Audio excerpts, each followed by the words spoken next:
तो मुझे किसी ने स्टोरी सुनाई 4 दिन पहले कि जाकिर हुसैन साहब के पास एक आदमी तबला सीखने गया। नॉर्मली जाकिर हुसैन तबला सिखाते नहीं थे, है ना।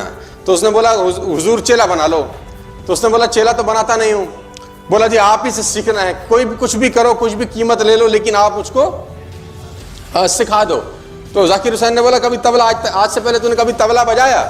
उसने बोला हाँ सर, कभी कभी 6-8 महीने सीखा हूं कहीं पर, अब वहां से छोड़ दिया है, अब आपसे सीखना चाहता हूं।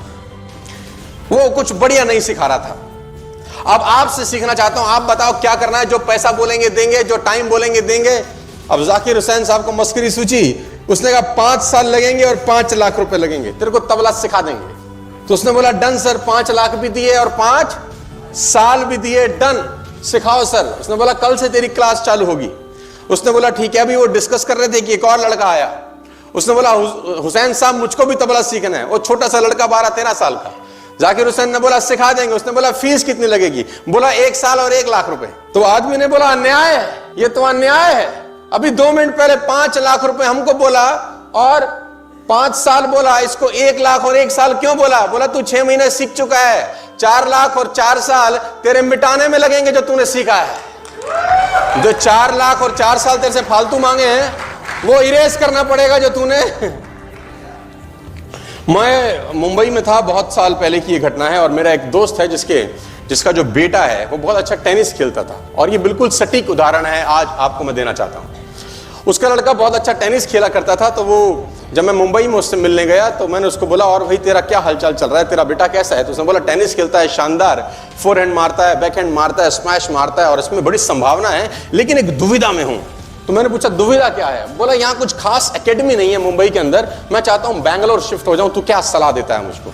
तो मैंने बोला अगर तेरे बेटे में पोटेंशियल लगती है तो आपको शिफ्ट करना पड़ेगा, you have to take risk. उसने बोला मुंबई से मुझे सब छोड़ना पड़ेगा, नौकरी शिफ्ट करनी पड़ेगी, घर शिफ्ट करना पड़ेगा, बहुत सारा तामझाम करना पड़ेगा।